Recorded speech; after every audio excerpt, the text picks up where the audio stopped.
Before the video starts, I would just like to say I became sick the day I was going to record this. Really ironic, I know. But anyways, I hope you enjoy the video. Hello and welcome to another video on the channel. First of all, my apologies for being very inactive. School's been a huge pain in my ass. I won't be quitting YouTube, I'll just be very inconsistent with my uploads. But anyways, I was looking for a good game for a second video, and I thought Stay Out of the House would be the perfect game. I've put so much time into this video, it's unreal. Steam hasn't even captured all of the time because I used a mod to get a free camera to learn how stuff worked. But anyway, let's get into this. Stay Out of the House is a stealth survival horror made by Puppet Combo. It is inspired by 80s slasher films like Texas Chainsaw Massacre and The Hills Have Eyes, and the game Granny, as stated on Twitter. The game features a PlayStation 1 styled appearance with the option for video filters and a CRT effect for that little touch. The game is mainly known for its advanced AI, which we will get into later. Anyways, each chapter of the game is separated into its own section. Let's get into this. So let's get to the night shift. The night shift part, you play as Deborah. You do normal work for a gas station worker. You restock items, clean floors, and tend to customers. You can also play a Power Drill Massacre arcade machine. It gives you an achievement if you beat it. I would know, I've gotten every achievement. Anyways, you would clean the bathrooms, but they are locked. While you do your normal errands, customers will walk in and you will go behind the desk to serve them. It's relatively normal stuff until suddenly you can leave, and after a while the night shift abductor comes and kills you. Now on to the prologue. In the prologue, you play as Roxanne. You are on a road trip with your boyfriend. I don't know if he is, but his name's Brendan. He goes to pull over for a bathroom break, and whenever you wake up, he's gone. You can find his driver's license outside the back of the restrooms. Adventuring on further, you find some belongings and a dog. Who's a good boy? Who's a good boy? Anyways, there's a passage in a cornfield. Going through the cornfield, you will find the killer's house, which is a fuck ton of flamingos. The dog will growl and run in. After the dog runs in, it gets stuck in a bear trap, and you must go and save it. After you save it, the dog homie runs out of the house, and the butcher appears. He knocks you out and locks you in a cage. Now on to the house chapter. You awaken in the cage you were locked in. There is a part of the cage that is bent. You can bend it more and leave the cage. Your whole goal is to stay out of the house. See what I did there? Oh, it wasn't funny? I'll see myself out. Anyways, the house is massive, around 4 to 5 floors, so have fun exploring. You must complete many puzzles to escape. You must start off with a hammer to get access to many rooms or steal the key from his belt. After that, you have access to many things that are essential to escaping. You can go outside by shooting the lock or climbing outside from the small vent on the top of the house. You can either leave through the front door or go to the bunker. I'll cover the front door ending before I cover the bunker, as there is much more content in the bunker. To leave the front door, you must get 3 batteries, then you can put them in the can opener. From the can opener, you put the can in and it will pop out the front door key. To go through the bunker, you must go to the well outside and turn it until you get the valve. Once you get the valve, go into the basement and put it in the threaded hole. Turn it 3 times, and now the steam in the closet to kitchen vent is gone. Going through that, you drop down into the fuse room. Take all of the burnt fuses out and insert the following: 30 volts, 45 volts, 50 volts, and 70 volts, as there is a 200 volt limit. Now you flip the switch and the LED door keypad now works. You can enter the code 9751 and the door is unlocked. Going through that takes you to the bunker. You get out and run out of the house. Once you start running, the butcher appears and begins to chase you with a chainsaw. You run through the wilderness until you find a trailer park. One trailer has its lights on and you run over to it. Knocking reveals a tall guy from the gas station. Do you throw up a parasite and die? I don't know. Once you get into the bunker, you must get into the vents to open up some rooms. You'll find a guy. He gives you one goal: explode the bunker. You must find keys, find codes, and shut down the HVAC system in order to explode the bunker, which is a horrid 3x3 puzzle. I'm sorry for your loss. Once you put in the keys and the codes, it starts the self-destruction. You will go into... Why did I put self-construction? What the fuck? Anyways, once you put in the keys and the codes, it starts the self-destruction. You will go to the exit and the boards will fall, and the killer spawns. You must run away from the killer while moving the boards off the door. If you take too long, you explode with the bunker. If you make it out, you awaken in a hospital with a bunch of weird-looking things similar to larvae.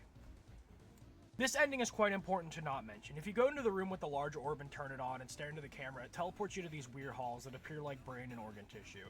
You walk through and see little parasites. Once you hit a 4-way, 3 worms appear and the credits roll.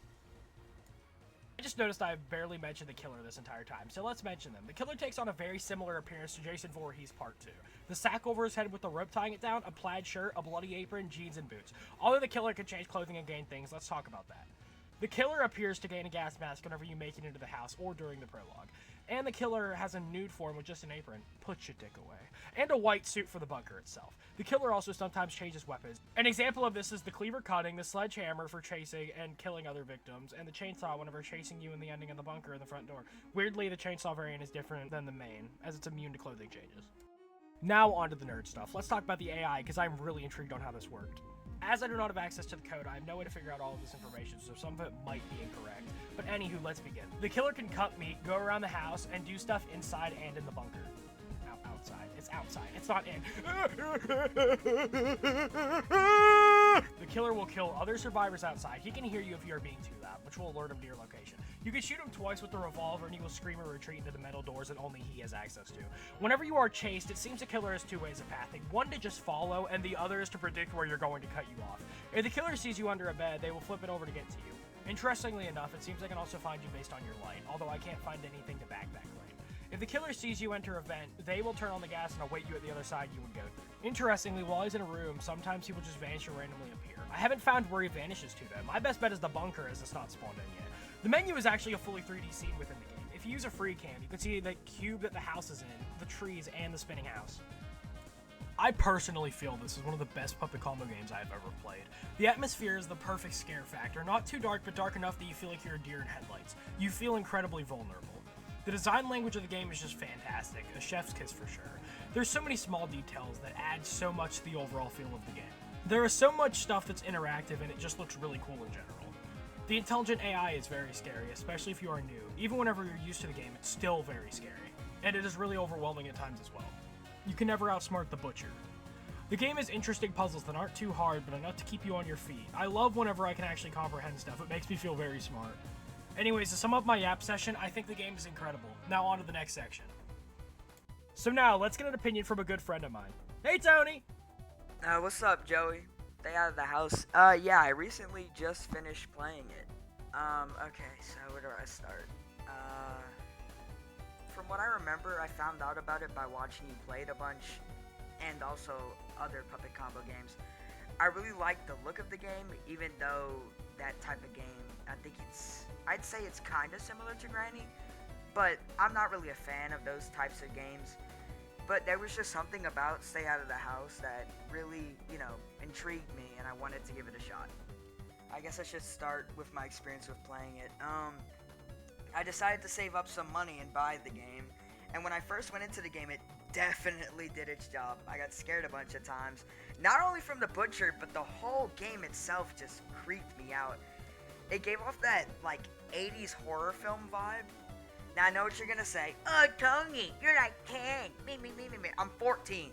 And second, I watched 80s horror films. They were actually very mediocre, but that's a conversation for another day.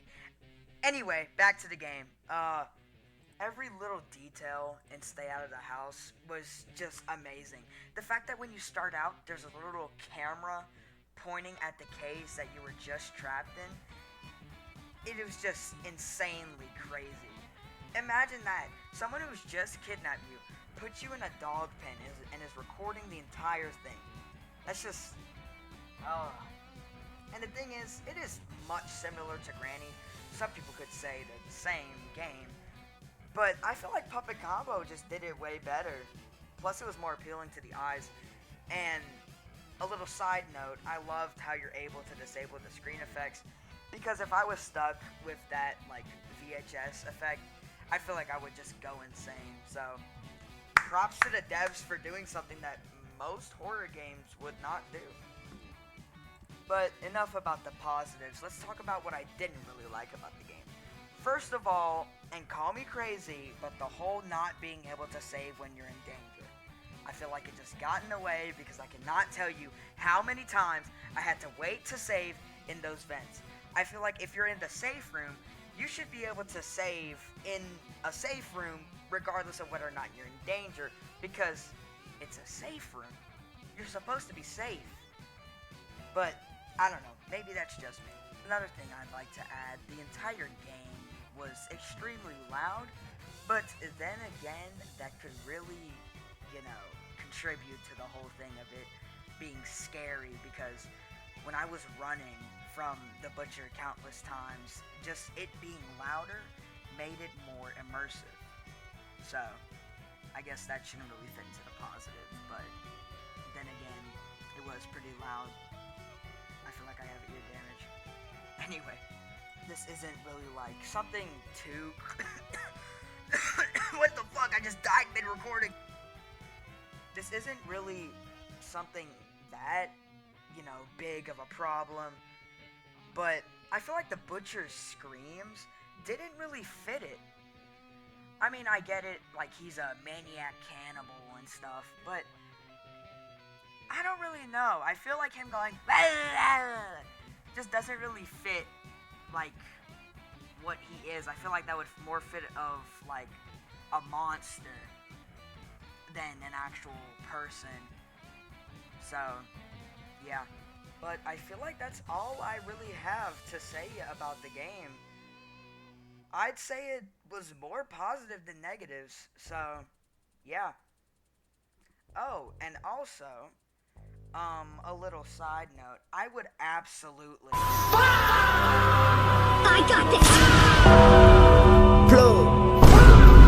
Dear. Butcher. Okay, so now let's hear some words from Baxter. Thank you, Joseph. Now, today is a nice and sunny day. Great day to go to the beach, might I add. Anyways, so, stay out of the house. I didn't play it for the longest. According to my Steam, I played it for about 2.5 hours.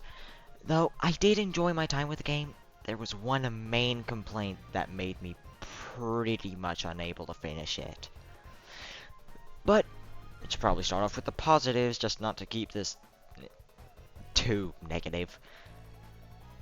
Number 1, the AI. I assume Joey's talked about that a lot, so I'll try to keep this short. The killer's AI might be one of the smartest AIs I've had the pleasure of experiencing. It sounds a bit wrong. It somehow manages to keep you on your toes for most of the game, but when you get the gun... yeah. Number 2, the house design. The house design is obviously inspired by the house in the original Texas Chainsaw Massacre, but it also manages to innovate on the original design in a way that makes you feel like you're never safe.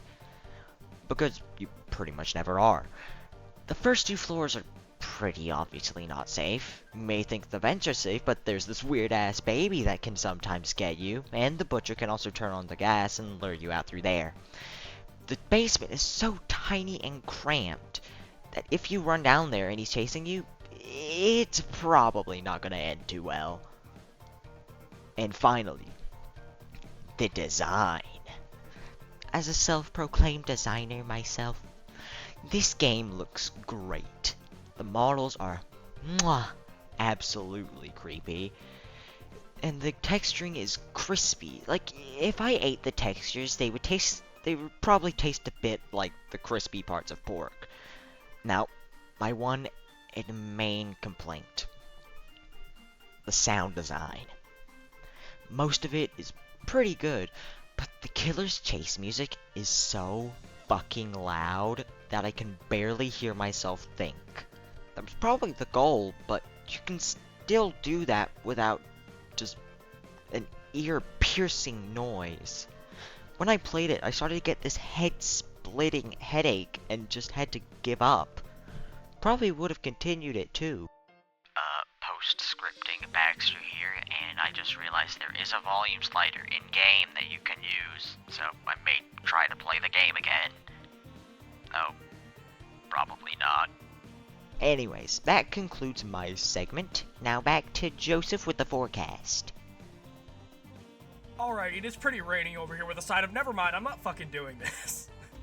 Okay, so anyways, thank you so much for watching. I can't wait to see you in the next one. Let me know of games I can review if you enjoy the video format, etc. Please, I beg. See you in the next one. Have a good one.